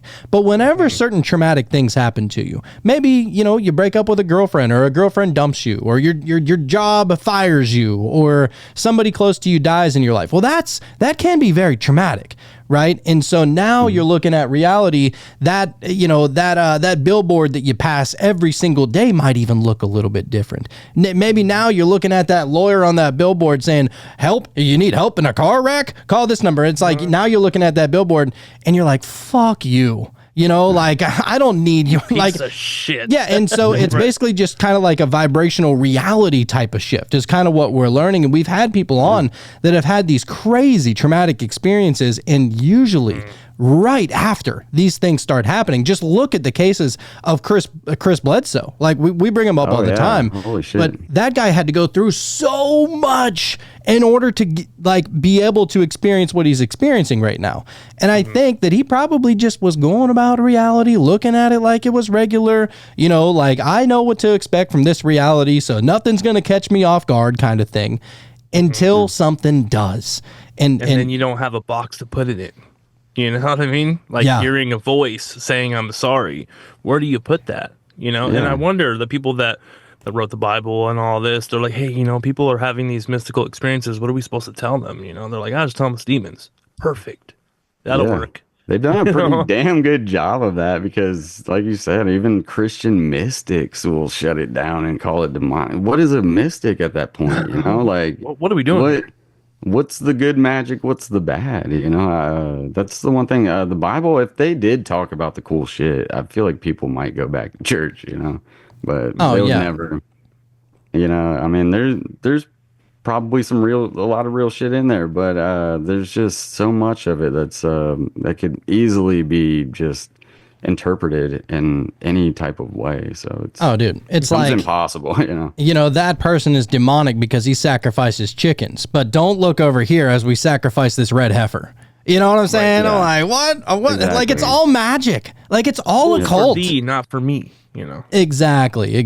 And I think that there are a lot of people that are starting to see a little bit of the sketchiness. And I'm not even like, this show is not to make somebody fall away from their religion. It's just to make you aware of what's going on, of all of the different possibilities. And we're trying to prove that the majority of it is not coming from hell. The majority of it is not coming from the Dark Lord. Like, these things are just magical. And you know why, dude? Because this fucking reality is magical. You know why this reality is magical? It's because you're magical. And that's what we're trying to basically say out here. And, whenever somebody has like certain experiences like this, it's like, what do you do with it? Are you, but just to say that it's something evil, I'm like, how's that bringing you closer? Well, yeah, I mean, that's one reason why for like literally 2 years, I just didn't say anything to anybody. I just kind of, not even my own family. Like, they would have been like, they would have believed it. Who knows? But I just, you never know how people are going to take that. Right. So. Still living in that little bit of fear because you don't know how they're going to react. Exactly. It's kind of which is feeling odd. lonely at that point. But yeah, and what I don't really appreciate is people that I don't want to say I don't appreciate it, because everybody has their own walk in their spiritual life, right? But I think that we got to get out of the mentality of putting each individual experience into some sort of cubbyhole. You know what I'm saying? Like, stop separating this from that. Like, it's all one thing. It's all actually happening. So if you do have an experience where you do talk to your brother, like, all right, well, yeah, you should be curious. What does your religion say about that? And does it match with what you experienced? Well, there's probably a little bit more then. You know what I mean? There's probably a little bit more to this reality. Gonna be shot down for asking it, like inside of the church or something, which usually stuff like that is, but it's absolutely wild. But yeah, I mean, it's really like the good thing about it's really made me look into like everything, and it's honestly extremely fun. It's like one of my favorite things to do. Even with like the whole understanding thing, like you guys had Danny Goller on. Yes, so that's how you pronounce it, his name. Goller. But, Goller. Okay, so he like explains like finding out that whole laser experiment like was just through like a total understanding of his entire life and different aspects that led him to actually think about that. absolutely insane, man. Oh, dude, all of the synchronicities that led to it. And that's what he was saying. He was like, Yeah. I can't just tell people like what I did to get to this point. Like it wasn't just I smoked DMT and then I saw, I saw a laser up against the wall. He was like, literally, it took so many synchronicity after synchronicity that led him to even think about using a laser and trying to, observe it while under the influence, above the influence, I would say, on DMT. And I don't know. It's pretty fascinating. Even in my own mind, I don't know what to do with that, but I'm not going to say that it's something that it isn't because I don't know what it is. So Dude, I cannot wait to try that, by the way. I don't know if you guys have tried it yet, but itching to. Yeah. I can only I try to imagine what that looks like, and I feel like I can kind of imagine what that would feel like and what that would look like. And the way he was explaining it, as far as like these code or these letters or whatever you want to call them, kind of hold their own space. And if you move the laser and then move it back, that thing is still there, regardless of what you are doing. That just trips me out because then it tells me like, okay, then there's definitely something. Obviously, we don't know what it is, but he definitely stumbled across something, and I'm sure we're gonna find something soon of what that is. With all of the DMTX thing that's going on right now, like about how they're hooking people up onto a drip of like continuous DMT. Terrifying. Like that just doesn't sound like a good idea to me, if I'm being honest. Like, I guess if you scary, can, I'm sure that they superly control the dosage or whatever, but still, like, what if you get into like a place where you're like, I don't like it here? They're like, well, you got another hour to go. And it's like an hour in there, I'm sure. I mean, you were in there, 5 minutes, and it felt like an eternity. It felt like much longer than that, right? So I can only imagine a whole hour of being in a place like that. Yeah, but conversely, I feel like there's probably something that they can say to maybe there's like some kind of hand gesture or like some kind of code word, like say pat me on the shoulder. Something. There's got to be some kind of, it's like off of Eurotrip, like whenever he goes into that, where was it over in, oh God, I can't remember where he went. Where the weed was legal for the longest time. I can't think of Amsterdam. it. Yeah, he went to Amsterdam and he went to this sex club and it was called Club Van der Sex.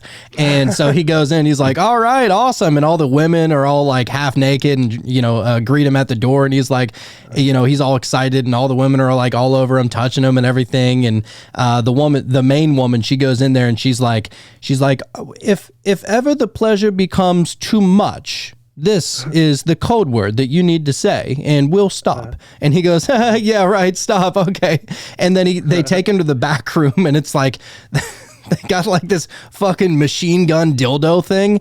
And like, it's absolutely not what he thought it was. And the woman goes, well, if you ever need this word right here, this safe word, it's going to be in your pocket. And he's like, oh, okay. Like not even making any deal about it because he's expecting women to go in there and just have their way with him. Right. Until it's like a bunch of big ass buff dudes and all these like King Kong looking dildos and everything. The Rock shows up. Like the Big Show or whatever, Kevin Nash, whatever. But anyway, so he pulls it out of his pocket and he's all Flugenkempheimen because it's like in German or some kind of shit, but I don't think that it would be that distraught. I think that if you're going to like a DMTX thing and you're on the continuous like DMT drip, it's probably awesome. Like my first experience with DMT was the best thing that I could ever have experienced. It was the most awesome thing ever. I wanted to stay there literally all the time.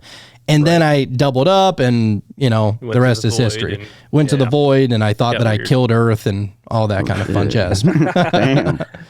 Yeah, it was fucked up. So like, did you see like, when I did it, I just saw like a shit ton of geometry just kind of constantly, I don't know how to explain it. Just, it's like an ocean wave of this geometry kind of nonstop, but it like falls into itself, right? Yeah, it's really wild. Yeah, I didn't quite break through, but yeah, were you able to see like anything past that? Yeah. So my first time, what I saw was what I believe to be Saturn and like the rings of Saturn, and I saw like this golden ball with a bunch of like I thought at the time maybe like Egyptian symbols that were imprinted on this ball. And I was like, oh, that's weird. Like that doesn't look like it should be there. Maybe it was like a tiny planet. I didn't know what it was. And so I was like, I wonder what that feels like. I don't know. That was like my first question. I was like, I wonder what that feels like. And as soon as I thought that, it just appeared in my hand, or at least I thought it appeared in my hand. And I was like, oh, okay. So it's kind of like, I don't know, like a little bit heavier than like an 8-ball kind of thing. And I was able to observe it, and I was just, dude, it's the feeling that is associated with it. Like, it's not necessarily like what you experience. It's the all-encompassing experience. So it was like an abundance of happiness and joy and excitement. And it was just the best thing that's ever happened to me. Like that kind of feeling. Natural state, probably. Like, the and state what we're supposed to be in. And what I said was, dude, like, take me at like 8 years old and give me 1,000 Christmases, and that wouldn't compare to the level of excitement that I had while I was in there. And I even said after, I was like, dude, I want to experience this literally every day. And then I doubled it up because I was like, oh, it didn't last very long. It's only lasted for like 2 minutes. And I was like, fuck, I wanted to stay in there a little bit longer, you know? And so whenever I doubled it up, that's whenever I went into the void, and I thought that I just deleted, you know, reality. And you were the one character of this place that held it all together. You know? Yeah, that's what it seemed like. Let go on us. Yeah, and it was a total ego. It was a total ego dissolution. Like it was absolutely dissolved. There was no question about it at all. And it took me a little while to like come back from that. You know, like I was actually in a pretty depressed state for months after that. And it's still from time to time, it fucks with me from time to time, you know, because I'm like, dude, this could all just be a dream. But then I try and turn it into the positive. Like, what could I have learned from that? All right, if my ego was absolutely dissolved, then it gives me a chance to absolutely like recreate my own self, how I look at myself, how others perceive me, and you know, my level of open-mindedness. Because what that showed me was that I don't know jack or shit, and so I'm going to be totally open to whatever you know we're trying to learn about. And that's what's the most fascinating part, is that it turned me into a more loving husband. It turned me into a more loving father. It gave me, you know, a lot more love with everybody that I try and communicate with, whether it's on the show, you know, in real life, whatever, because I see that, like, I understand the namaste now. You know what I'm saying? Like, I understand that, what is it, Sean? Like, oh shit, dude, you're gonna put me on the basically spot, like the divine in me recognizes the divine within you. Yes, something along exactly those lines. like. And so that's what namaste is. And actually, you know what's funny is I just got this shirt in the mail earlier today, and it says heavily meditated. Love it, dude. Yeah, dude. So it's just like, you know, and I think that the closest that you can come to experiencing that is meditation. Like there's nothing else that's closer without the use of you know any kind of anything else. Like you can recreate a semblance of that within meditation, and you know maybe you'll experience that within 5 minutes of meditation. Maybe you'll experience it within 20 minutes of meditation. Sometimes it might even take an hour. You know, we've done longer meditations, and usually the longer ones slap, dude. Oh, dude, that's when you can actually get where you're going. You know, the other I'd say it was about a week ago. I was going to bed, and I was in a very deep meditative state. All of a sudden, dude, like I saw like this bright light like come down like this, and then I kind of like opened my eyes because it kind of tripped me out. But like I feel like I saw what people would call the light. You know what I mean? Like there's that, whatever it was that gave you that experience, to come back and transmute that into you becoming a more loving person and husband and better father, whatever, you know what I'm saying? I feel like whatever that was is probably what that was. Oh, you know, dude. that helped you out during that dark time. Oh, dude. And it just reminds me, which if you ever get the chance, I'm going to look up what her name is, but she came onto the show and she was talking about how her grandmother was communicating with her through her Roku TV, which sounds crazy, bro. Like it is one of the wildest and out there stories. But if you, what I like to do is anytime somebody is telling a story like that, I assume they're telling the truth. I assume that they're not full of shit, and then I'll assess it afterwards. Because if you're just sitting there and like, oh, I don't believe this, I don't believe that, like you're always going to be closed off to every other perspective that isn't your own. So I think that it's important to go into it with a level of open-mindedness with every kind of story. And that's what we did with her, is that she came onto the show. She was like, yeah, I was communicating with my grandma through my Roku TV that was somehow just typing these messages, and very clearly it was my grandma, and I knew it. And she was talking about how her grandmother was communicating with her from the other side and what her grandmother was experiencing on the other side. And the reason why she was still able to communicate with her granddaughter was that she didn't go into the light yet. The purifying light, she didn't go in there yet. And she was wanting to hang around and, I don't know, be a ghost or a spirit or something like that, to be some kind of guide to be able to help her granddaughter along the way. And it seemed so pure. Like there was nothing that was like, I believe her. This grandmother was not saying that you need to worship, get on your knees and cut your hands and worship Beelzebub. There was nothing Drink evil. Jesus' blood. Yeah. Well, oh, that's pure of light there, sir. I think you got that one fucked up, but no, I'm just kidding. but no, like, you know, you hear certain stories like this and it just makes you question reality a little bit more. And I've gotten to the point where, you know, conspiracies are going to happen all the time.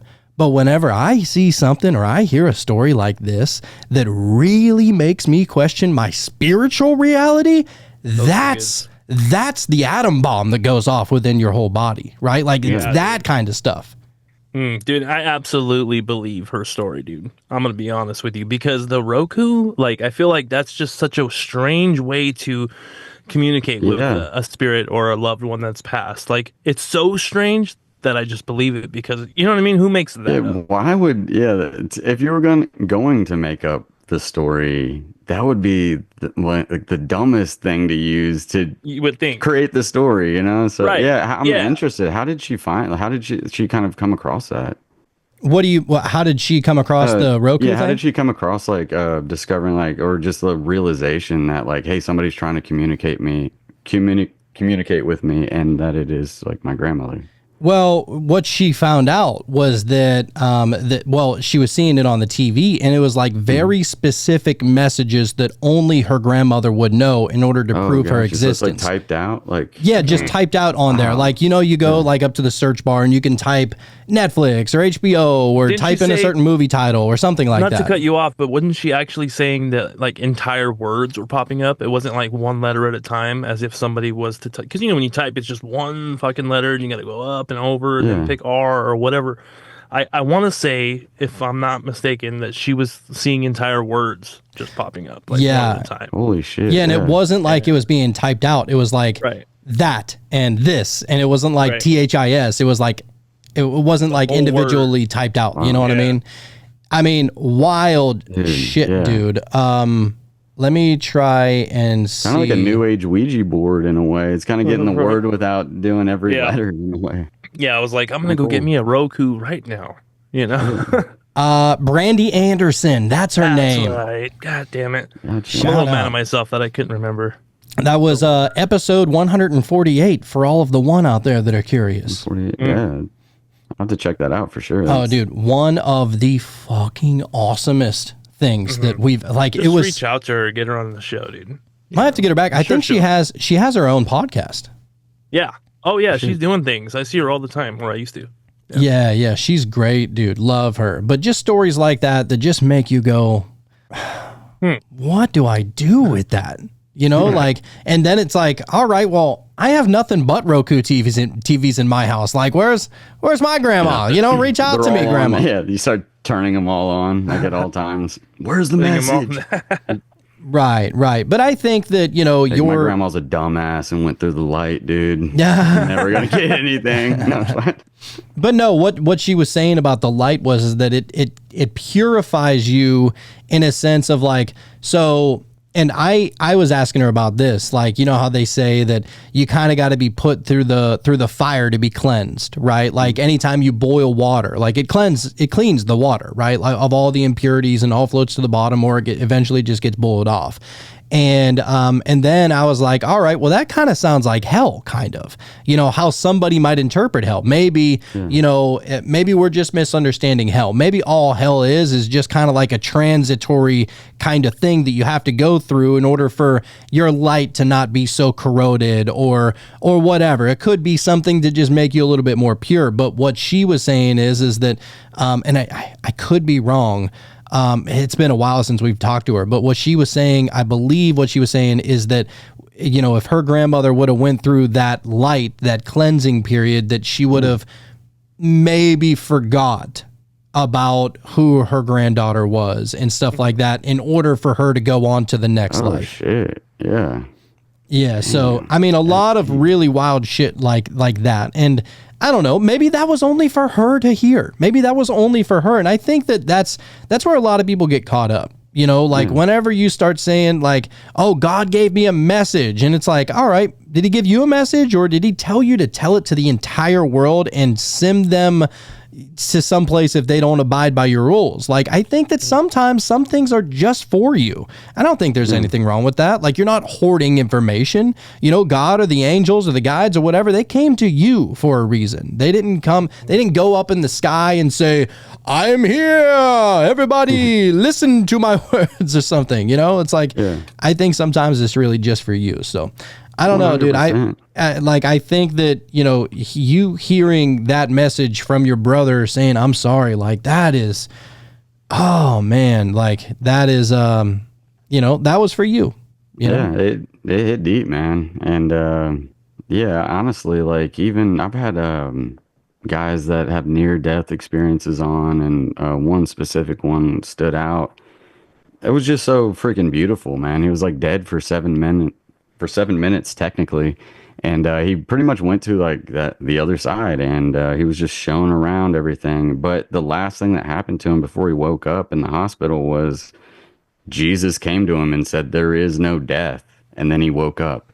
Like he grew up a Christian, and like that whole experience like kind of led him away from Christianity and more like into like a spiritual type sense, where he doesn't judge anybody for any of their kind of beliefs. He's just like, if you believe in it hard enough, it could become true ultimately to you or within you. But yeah, and we've come across kind of a different level of understanding Jesus and a lot of his parables and what he was saying, at least within the Bible. And we read this book called was it called The Lost Book of Q or something like that?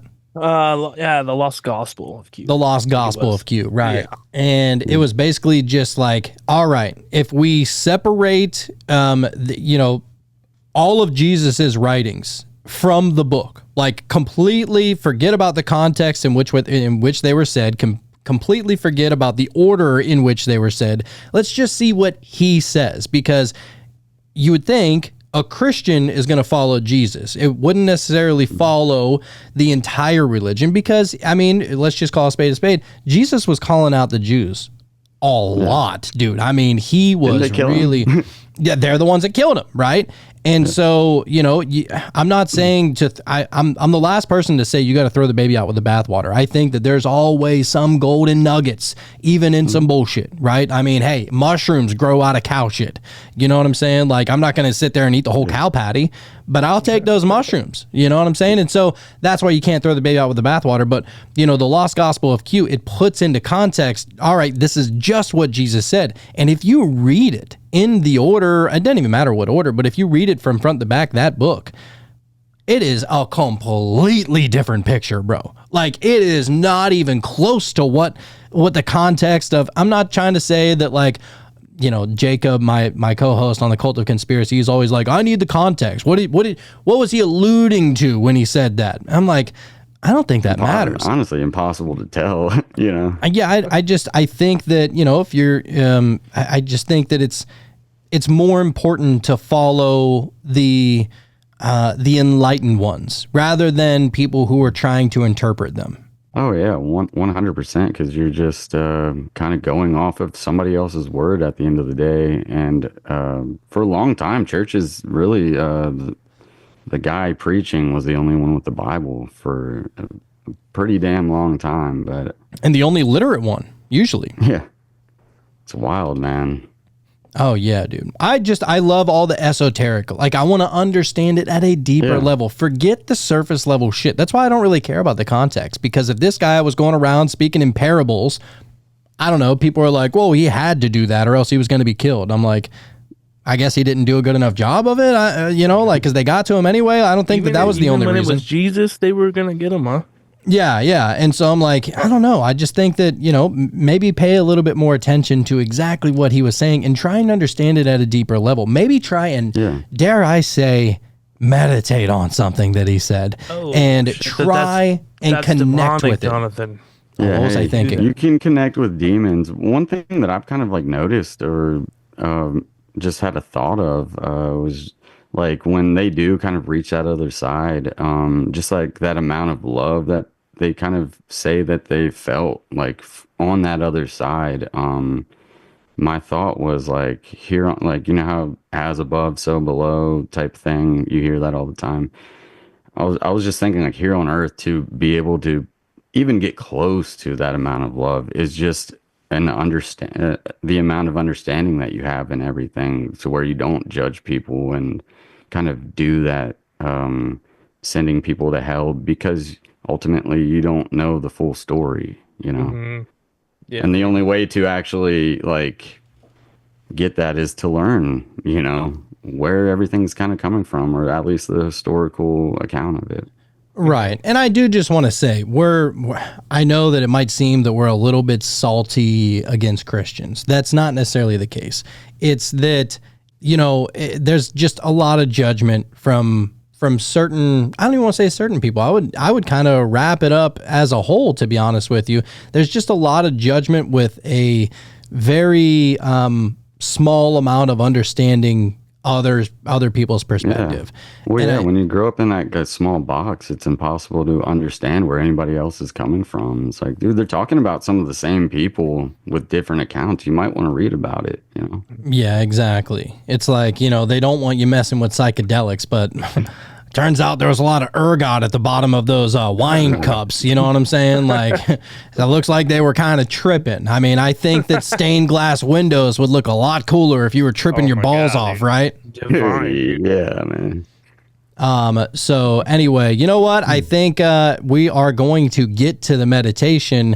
And so what we have decided to start doing is that now that we're going to be on the Cult of Conspiracy podcast, and we're going to be posting a lot of this stuff over to YouTube, we've decided not to include the meditation, the actual meditation, because we don't want commercials getting in the way, and we're not trying to get any copyright infringement or anything like that. So if you want to be able to meditate on what we're meditating on, if there is no such thing as yesterday and tomorrow, that it's not linear, then you could be joining us in this meditation. And the only way to be able to join us in this meditation was to go to patreon.com/metamysteries. If you don't want to join in on that, then just feel free and hang around a little bit. We're going to let a little bit of the music play, and know that whenever we get into the meditation itself, we're going to be meditating, obviously, and then afterward we reconvene and we go over maybe some of the synchronicities, maybe some of the wild things that we were able to experience, or maybe just some of the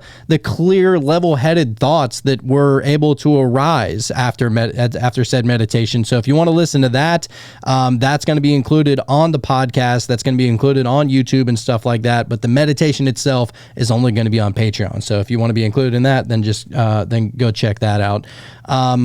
But before we get to the meditation, yes, sir, it's that time. we got the star. So, I like that. I thought I told you I'm a star. Remember that song? Yeah, dude. The star. All right. Where are we with the star? I need to really start knowing like which step in the fool's journey is the star. I don't know those yet. So I got to flip through the pages. So the imagery though is a woman pouring water into like a pond or something, and then she's also got her hand behind her pouring water also onto the land. And so we'll see what that means. Well, and and there's 7 stars, minus the larger star. Yeah, it looks like there's 7 stars, and then maybe the largest star is like the sun, maybe. Yeah, that's what it looks like. Yep. But it's interesting. You get into the 7 stars. It kind of looks like the Pleiades and the 7 sisters and stuff like that, right? But yeah, it's a naked woman that has 2 pitchers of water that she's pouring, one into the water, one onto the ground that she's standing on. She has 1 foot in the water, 1 foot on the land. So I would say maybe she's a little bit balanced in that kind of way. She's naked, so maybe she's in the Garden of Eden. Maybe she's not worried about, maybe she's just free. You know, that's also possible.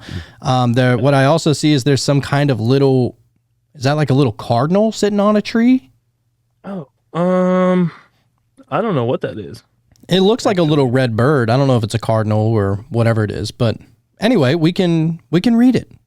Right. Oh, how about that? We may have known this already, but so, Electro Nick, he always comes on here and he always talks about the Pleiades, right? And he talks about, in the Pleiades, it consists of 7 tiny little stars to make this 1 star cluster. And he's also super huge into like the QAnon type of stuff. And he believes that a lot of the QAnon messages are actually channeled messages from the Pleiades. And what's interesting is that Q is the 17th letter of the alphabet. And on this card, there are 7 stars, maybe representing the Pleiades. And it just so happens to be the 17th step on the Fool's Journey. Of course. Holy shit. So to get into it, it says, the star lights the path to healing by pouring the light of the cosmos onto the earth. Ooh. A renewed sense of hope and healing are brought by the star card. It shows a woman kneeling on a riverbank with 1 foot in the water, symbolizing her connection to spirit and the earthly realm. Stars in the sky look down to guide her as she pours from 2 pitchers, one onto the land, the other into water, referencing the unconscious, hope, renewal of faith, inspiration, and creativity flowing from a divine source. The star represents all that is possible when you allow healing energy to flow into your consciousness, leading to greater healing in both the physical body and the spiritual self. I love it, dude. And I love how it says allow healing, not do something extra to make healing happen. Just allow it to happen. Oh, dude, it's the placebo. There we go. Yeah. That's the magic of the placebo effect, right? Like you take a little something, you're like, oh, this will make me better. Well, sometimes they just be sugar cubes and you just healed yourself. So you're welcome to yourself. With your mind. Yeah. With your own mind. You just somehow got rid of that headache. Crazy how that works, but love it. The spiritual message behind it, it says you are healing from the past and feeling hopeful for the future. Divine inspiration is flowing toward you, so allow yourself to act on your creative impulses. The near future holds improved health as well as positive growth in the realms of spiritual and physical well-being. I mean, it doesn't seem demonic to me, dude. You know what I mean? Yeah. It seems pretty positive. But I mean, that's Everything just about me. that. Honestly, a beautiful message, to be completely honest. So Yeah. Well, I think you're both wrong. Clearly, this has Satan written all over it. I would I would hate to receive that message any day. Yeah. Satan thought ahead and wanted you to think that, Yeah. Yeah, it's like it's mainly stuff like that you receive, though. It's like, positive shit about your life, But I think that gets into a lot of what we were saying as far as hope and healing and allowing yourself to heal from that. Because, and just referencing your brother, not to keep on, bringing him up. I don't mean it in a negative connotation by any means, but there had to be a certain level of healing from that, right? Mm-hmm. And ultimately, you were able to transmutate that, and you were able to say, like, look, it's unfortunate that this had to happen, and I had to go through that kind of stuff, and that sucks and everything, but like you're looking at the world a completely different way now. Like you are, kind of like in a renewed aspect, right? Like, would you say that? And like in more than one ways, because at the time of his passing, like I had stopped playing music altogether. And like the last time I saw him, he came down here to visit, and he was like, man, you got to start playing again. So when he passed away, I immediately picked it back up, and that's what I do full time now, Let's go. Dude. All because of that, man. It's like I do what I love, 100% of the time because of that. And that's the one thing that I was kind of just missing kind of out of life. And I was like going through life just not really appreciating it as much as I could have, you know. And it honestly, unfortunately, it took that, you know, to kind of get to that place. But man, it's incredible when you get there, you know. Little sense of renewal, you know, a little sense exactly. of hope and faith renewed in that sense. So, but yeah, I think that card was the right card, sir. Yeah. Yeah, I like it. 100%. Hell Glad yeah. you like that. Yeah, dude, that was great. So, yeah, we're going to be getting into the meditation here in just a moment. But before we do, Alex, could you let all of the one know where they can find you and all of your work, sir? Oh yeah, you can find me at the Occult Folk on Instagram, Spotify, Apple Music, iHeartRadio, YouTube. Until they start taking me down, they've already started fucking with my shit. But yeah, just Occult Folk or Occult Folk podcast, you'll find me. I really appreciate that. Seriously. Oh, Course, man. And I love the name, by the way. It's just a catchy name, dude. Good shit. Yeah, I had it for a minute and I was just like I didn't know what I was going to do with it, with the music or with a podcast. Honestly, I was going to start a podcast called like Journey of the Fool, but then it was just too long and it was hard to get people on it because of that name. And so I, you know, early on just made a quick switch, and yeah, I appreciate that, man. Yeah, dude. It's definitely got a ring to it, and your logo is sick. I guess just got to say that. Thank you. If anybody, so your music, do you have like a SoundCloud or a Spotify or a YouTube for that too, or have you been trying to promote that in any kind of way? Not really through the podcast. I've kind of keep it separate because of, I guess, the people around here. But I guess I'm not like afraid to promote it because it's what I do full time. But I'm just a singer songwriter in the Dallas area, kind of doing that thing.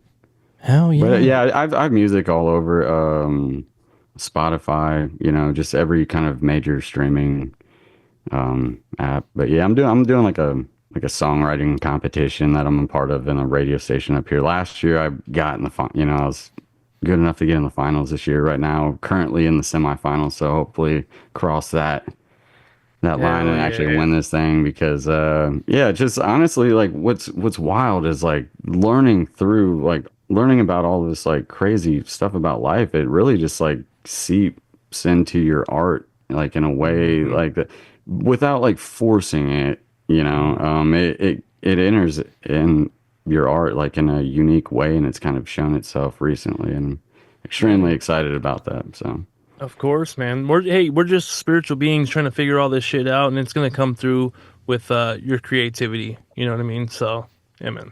Yeah, there definitely has to be passion in doing what you love. And I think that, you know, whether you become somebody super famous and you're able to hear your music on the radio, or even if just in the moment while, you know, maybe you're playing the guitar or you're singing into the mic or something like that, that good energy is going to vibrate all the way out throughout the universe. And so I think honestly, that, the only reason I do it is like, because just the potential of being able to change somebody's day and turn it around, you know, just putting out positive energy, like live, like in real life, is, I feel like, something that's kind of missed. Like there's so much negativity going around. I just like going out there and like being silly with the shit. Like I'll tell stories, you know, like degrading ones about myself, just like even in the middle of songs. Like I love just like the storytelling aspect, and like even like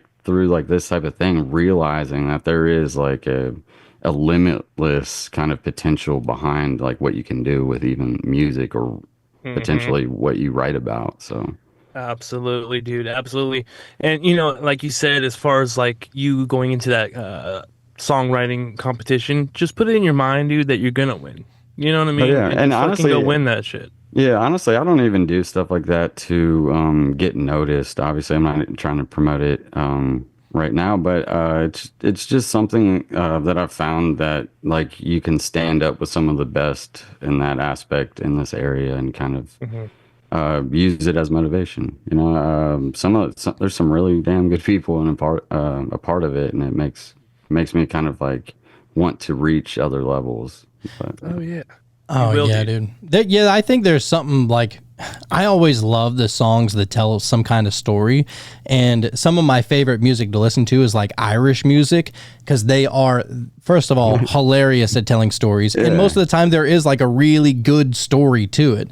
So like I think about like Darby O'Gill or, you know, like Seamus Kennedy and you know, even Flogging Molly, like all that kind of Irish rock kind of stuff. Dude, some of it is so hilarious. Like you'll just be sitting there and you know that they're just singing it into a bar to about 20 people and they're all into it. They're all singing and clapping and hooting and hollering. It's like, it's that sense of community that can bring everybody together. And it just reminds you of like Nikola Tesla. All it is just energy, frequency, and vibration. That's all it all is.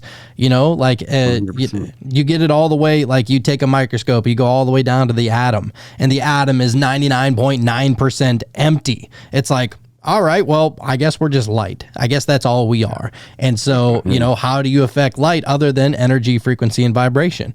And so that's the cosmic dance that Jim Carrey talks about right there, you know? Yeah, dude. Yeah, dude. And by the way, I think that I'm not musically inclined at all, but I feel like creating a song and lyrics and all that, and making a song for everybody to just enjoy, I feel like that's one of the hardest things you can do. And so, dude, props to you, man, for doing that and putting yourself out there. And you're going to do great, man. Just keep it up, man.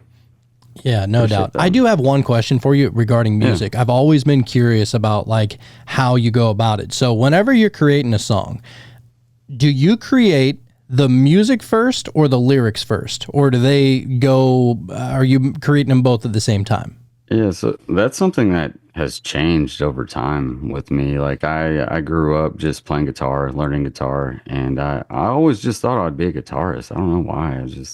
But at the same time, when I was growing up, I was super into writing, and I always wanted to be a journalist for some reason. I don't know why, but I wanted to go to college for it and shit. Never did, but thank God. But yeah.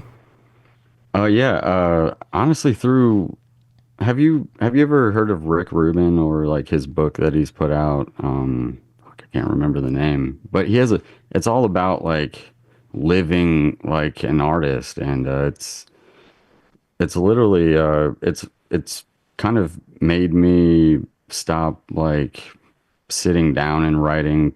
And it's kind of transitioned that to where I just do it all day. It comes to me randomly throughout the day. I'll just write like a certain line. But yeah, it's switched from the music to lyrics. Right now, like I really only care about like what I'm saying, like the music, and I can figure that out later. But the messaging and what I'm saying, like I've got a young daughter, so I'm like pretty conscious of what I'm putting, you know, what I want to say and what I want to put out to the music. But is it called the creative act? Yeah, the creative act, yeah. There we go. And that makes sense too, as far as, not to cut you off, it makes sense too to come up with what you're saying, because you might just be at the drive-thru trying to pick up, you know, some food or whatever. All of a sudden you get something and you're like, oh shit, that's good. You write it down. You know, I feel like that's probably the best way to go about it, through experience, whatever it is you're doing at that time. Yeah. Dude, and I think that, you know, just any song can really turn your mood all the way around. You know, I don't care what mood I'm in. If I'm listening to the radio and I'm having a terrible day and all I start to hear on the radio is, oh, mama, I'm in fear for my life from the long arm. Like, I'm like, oh, let's go. Because that's the Steelers hype song. But like shit like that, I'm like, all right, I'm back. Here we go. Little hail to the Redskins. Yeah. Try to listen to that song, Hey Ya, and be in a bad mood. You just can't do it. Outcast, you know what I mean? Yeah. You just can't. It's just not going to happen. So anyway, look, Alex, we appreciate you coming on the show, and you're free to meditate with us if you want. You don't have to. If you don't want to, totally up to you. Yeah, dude, thank you guys so much. I really, really appreciate you having me on. Yeah, I'm down to meditate though, for sure. Hell yeah. All right. Well, anybody listening on Patreon, you will be able to experience this meditation. But if you want to forego that meditation, then this is where we leave you. And what we like to say is that if Alex from the Occult Folk came here and he taught you anything, it's that you don't know what you don't know. So don't just get weird. Stay weird. In a realm where shadows dance with light, through the whispering woods at night, see Spirits echo through the air, meta mysteries everywhere.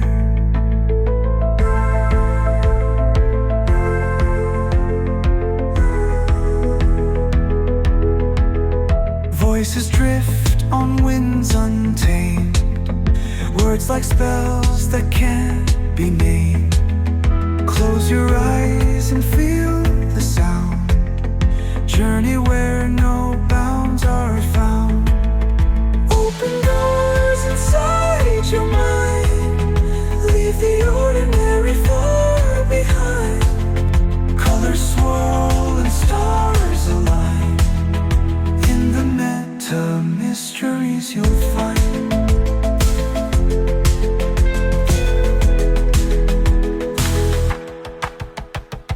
Tales of ancient power rise from the depths of crystal skies, where the unseen comes to play.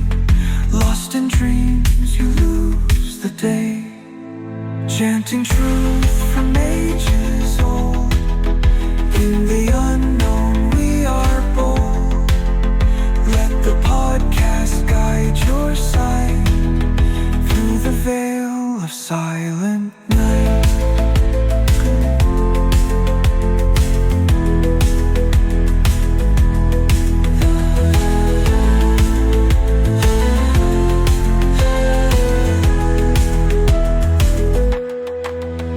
Waves of cosmic whispers flow through the realms you'll never know. Parallel in every beat, where the mystic stories meet.